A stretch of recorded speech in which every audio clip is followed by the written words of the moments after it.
Halo teman-teman, selamat datang kembali di channel Jejak Film. Kali ini kita akan mengulas sebuah alur cerita film yang telah rilis pada tahun 2012 dengan judul Sony Flash of Man. Film ini akan menceritakan kisah seorang wartawan yang berusaha mengungkap kasus mutilasi seorang wanita yang terjadi di sebuah kota kecil di Skotlandia. Kejadian dengan pola semacam itu rupanya juga pernah terjadi di tahun 1970 yang sampai sekarang belum terungkap oleh kepolisian setempat. Jadi mampukah ia mengungkap kasus tersebut yang ternyata si pelaku juga mengincar orang-orang terdekat si wartawan? Biar kepenasaran, kita langsung saja ke alur ceritanya.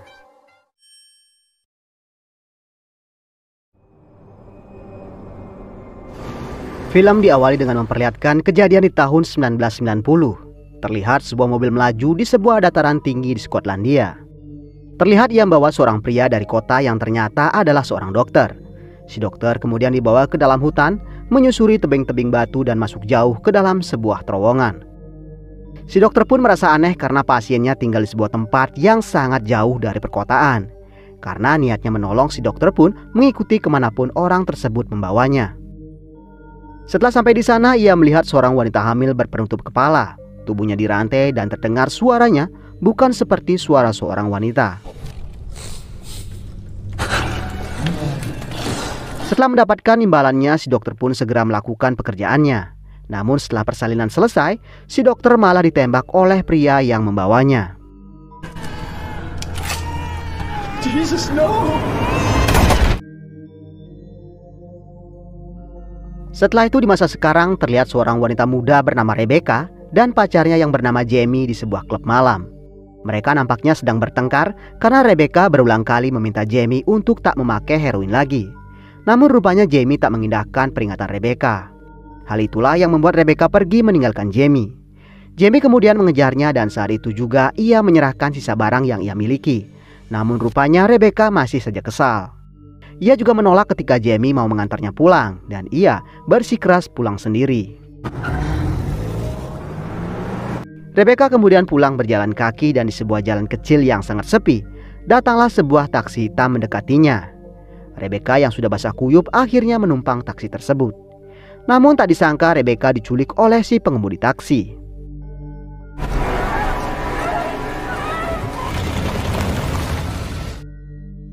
Beberapa hari kemudian terlihat seorang wartawan bernama Hamish McDonald tengah menyaksikan sebuah pemakaman. Yang mana itu adalah pemakaman seorang wanita korban mutilasi yang bernama Charlotte.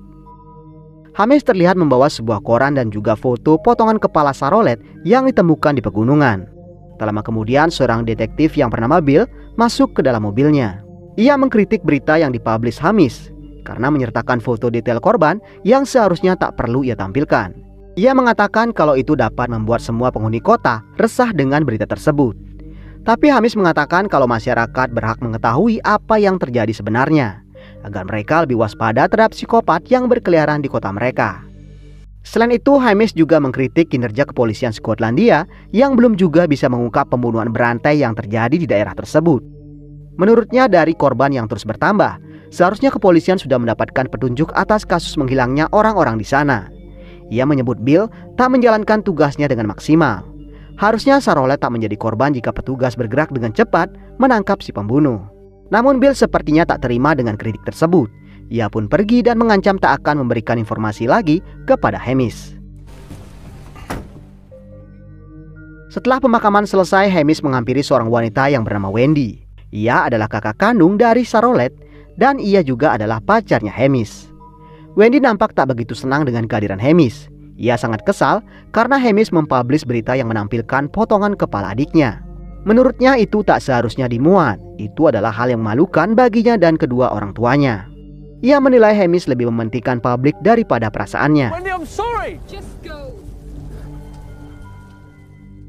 Scene kemudian beralih ke sebuah daerah terpencil di mana itu adalah sarang dari psikopat tersebut. Seorang pria setengah tua bernama Sony kemudian datang dan terlihat ia sedang mempersiapkan sebuah hidangan daging manusia untuk sosok monster yang ia kurung.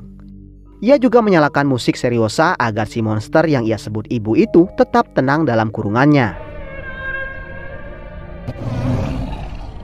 Tiba-tiba ia mendengar suara telepon yang berdering.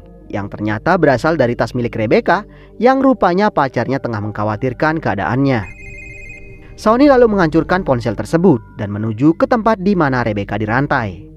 Shawnee rupanya sengaja belum menghabisi Rebecca karena ia berencana akan menjadikan Rebecca sebagai budak mantap-mantapnya. Sementara itu di sebuah perpustakaan, Hamish menemukan sebuah artikel yang terbit di tahun 70 yang rupanya juga pernah ditemukan korban mutilasi serupa seperti kasus Charlotte. Selain itu, rupanya kejadian tersebut berlatar di tempat yang sama. Ia juga menemukan sebuah berita penampakan sosok bayangan hitam di pegunungan yang bernama Pegunungan Tom Hor. Di tempat berbeda di kantor kepolisian Skotlandia, terlihat kepala polisi tengah marah-marah kepada Bill. Hal tersebut dikarenakan berita yang dipublish oleh Hamish MacDonald yang menyebut polisi sangat lambat dalam mengungkap kasus orang hilang dan kasus-kasus mutilasi seperti Charlotte. Ia pun meminta Bill memberikan semua informasi yang ia punya kepada Hamish agar terkesan polisi bisa bekerja sama dengan siapapun termasuk wartawan dalam mengungkap kasus tersebut. Selain itu, agar Hamish juga tak membuat tuduhan terhadap kepolisian yang sengaja menunda-nunda pengungkapan kasus tersebut. Saat malam tiba, Shawnee kembali beraksi bersama satu anak buahnya. Ia tadinya mengincar seorang wanita yang baru saja turun dari apartemennya.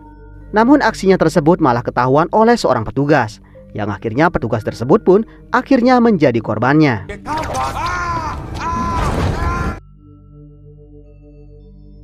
Beberapa hari kemudian, Bill mengajak Hamish bertemu di sebuah bar.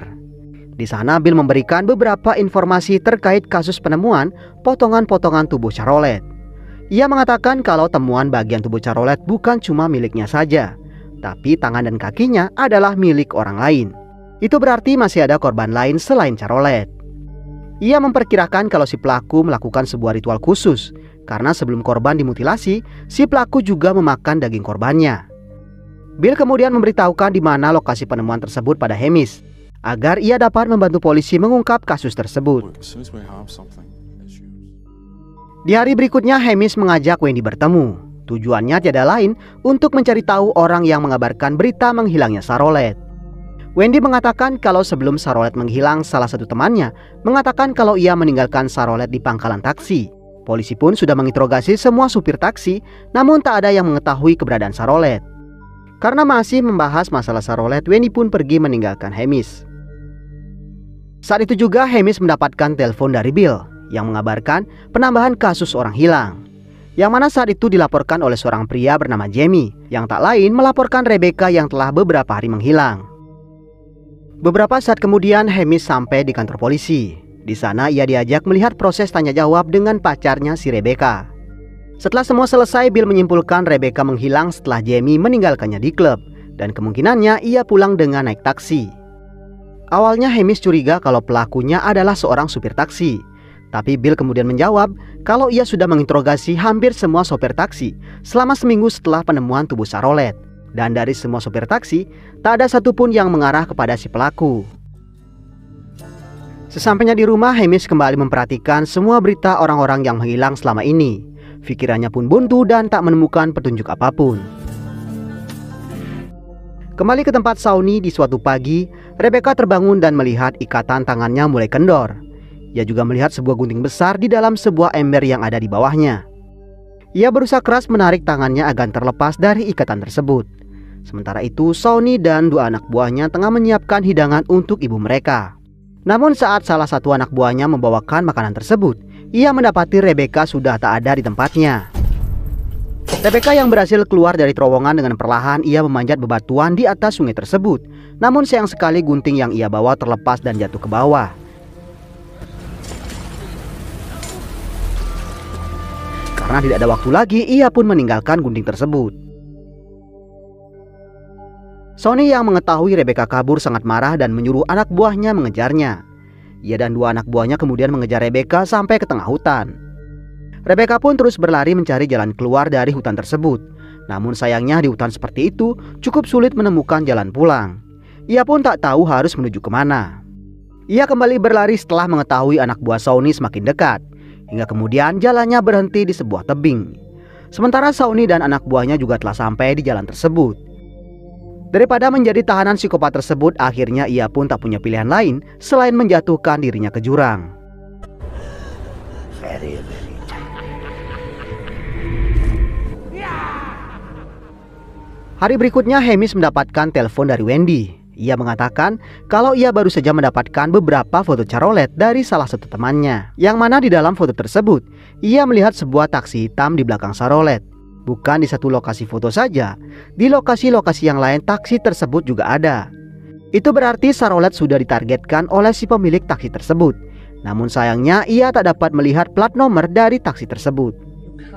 Wendy kemudian berangkat bekerja, namun saat di parkiran, ia melihat taksi hitam yang sama dengan yang ada di foto Charlotte.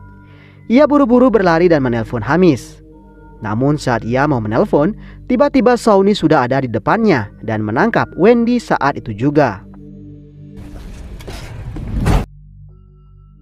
Sementara itu di tempat lain, Hamish yang tak menemukan petunjuk apapun memutuskan untuk pergi ke lokasi penemuan tubuh Charlotte. Ia pun mengambil beberapa foto dari lokasi tersebut. Di saat yang bersamaan ia mendapatkan telepon dari Bill. Hamish pun mengatakan kalau sekarang ia sudah berada di lokasi penemuan mayat Charlotte. Namun sayangnya ia tak bisa mendapatkan petunjuk yang berarti. Ia kemudian mencari tempat yang lebih tinggi agar dapat melihat semuanya lebih jelas. Ia pun memutuskan untuk berjalan menuju pegunungan Tom Hor yang tak jauh dari sana. Saat mulai memasuki kawasan pegunungan, tanpa ia ketahui seseorang melihat kedatangannya. Setelah menyusuri lereng bukit, ia pun sampai di tengah hutan. Di sana ia merasa mendapat satu petunjuk, yaitu sobekan kain yang tersangkut di cabang pohon. Hal tersebut makin memperkuat dugaannya kalau ia berada di lokasi yang tepat. Ia kembali menyusuri hutan dan tak sengaja ia melihat sebuah gunting besar di aliran sungai. Saat mengambilnya, ia melihat ada sebuah gua di balik air terjun. Ia masuk ke gua tersebut dan menemukan lorong yang cukup panjang. Di sepanjang terowongan, ia mendengar suara nyanyian seriosa yang membuatnya makin penasaran dengan apa yang ada di ujung terowongan tersebut.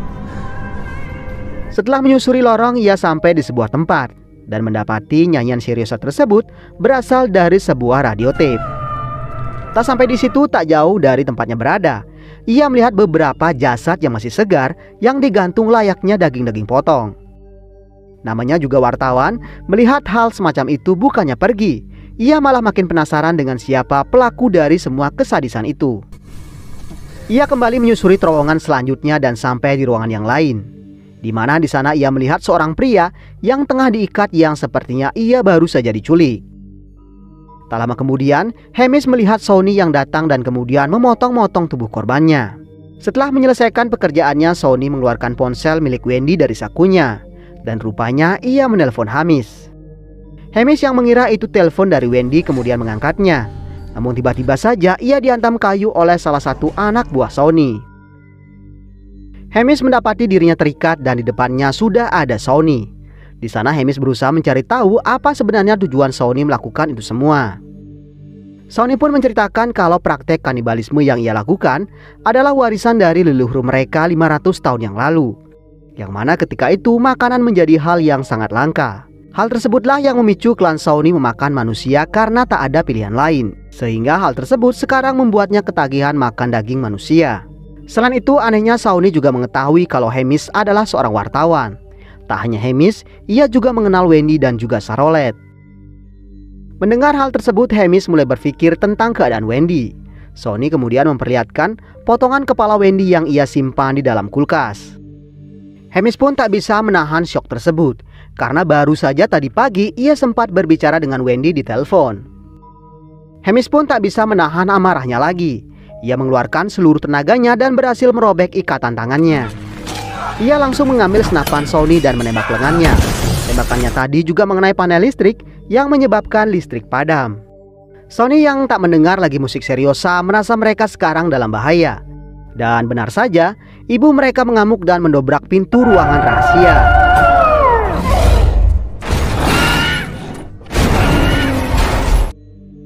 Makhluk yang keluar dari ruangan tersebut akhirnya menghabisi satu anak buah Shawnee di terowongan. Di saat yang sama, satu anak buahnya yang lain berhasil menghidupkan listrik kembali. Saat listrik kembali menyala, Hamish mencoba menghubungi 911. Namun tiba-tiba ia dikagetkan dengan kemunculan Bill dari pintu keluar. Tadinya Hamish sempat kaget melihat Bill ada di sana. Namun Bill kemudian berusaha menenangkan Hamish dan memintanya menyerahkan senapan tersebut. Tanpa merasakan kecurigaan sedikit pun, Hamish pun menyerahkan senjatanya. Hamish mulai merasa aneh ketika Bill berteriak memanggil Sonny. Sonny! Dari situlah Hamish pun yakin kalau Bill juga terlibat dalam pembunuhan berantai tersebut, termasuk rencana penculikan Wendy dan juga Charlotte. Akhirnya setelah Sonny datang, terungkaplah kalau ternyata Bill dan Sonny bersaudara, dan dialah yang merencanakan pembunuhan Wendy dan juga Charlotte. Semua itu karena Bill merasa kalau Hamish dapat membuat keluarga kanibalnya tersebut dalam masalah besar, karena Hamish adalah wartawan yang sangat berani menguak hal-hal semacam itu. Saat Bill mau menghabisi Hamish tanpa mereka ketahui, si monster yang mereka sebut ibu itu telah ada di hadapan mereka.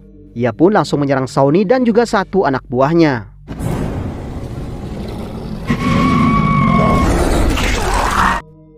Bill berlari keluar sementara Hamish bersembunyi di bawah meja. Saat si monster tak terlihat lagi, Hamish pun berlari keluar. Ia mulai mencari-cari keberadaan Bill dan tiba-tiba saja Bill berusaha menabraknya. Hamish berhasil menghindar dan bersembunyi di balik bangkai-bangkai mobil. Bill kemudian keluar dan menembak beruntun ke persembunyian Hamish. Terjadilah baku tembak di antara mereka. Bill berusaha memburu Hamish dengan tembakannya sehingga berhasil mengenai salah satu kakinya. Hamish pun balik membidik Bill dan berhasil mengenai kakinya. Bill masih mampu bertahan dan masuk ke dalam mobil. Namun saat mobil mulai melaju, dari dalam mobil muncul makhluk yang tadi dan menyerang Bill, yang membuat mobil menabrak drum hingga menumpahkan semua bahan bakarnya. Kesempatan tersebut digunakan Hamish menembak bahan bakar yang membuat makhluk tersebut terbakar di dalam api.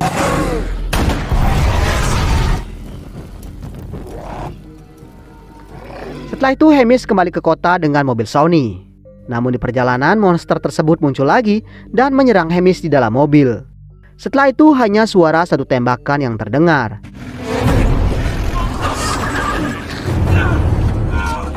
Dan film pun selesai. Oke teman-teman, jadi selama ini Bill berusaha menyembunyikan kejahatan keluarga kanibalnya. Selama ini Sonny belum tertangkap ya, karena memang Bill tak berusaha menangkap Sonny karena dia adalah saudaranya. Karena itulah kasus orang-orang hilang di Skotlandia terus bertambah. Oke teman-teman, sekian alur cerita film kali ini. Mohon maaf jika masih banyak kekurangan dalam penyampaian alur ceritanya. Akhir kata, semoga teman-teman sehat selalu. Jangan lupa subscribe. Sampai ketemu di video berikutnya.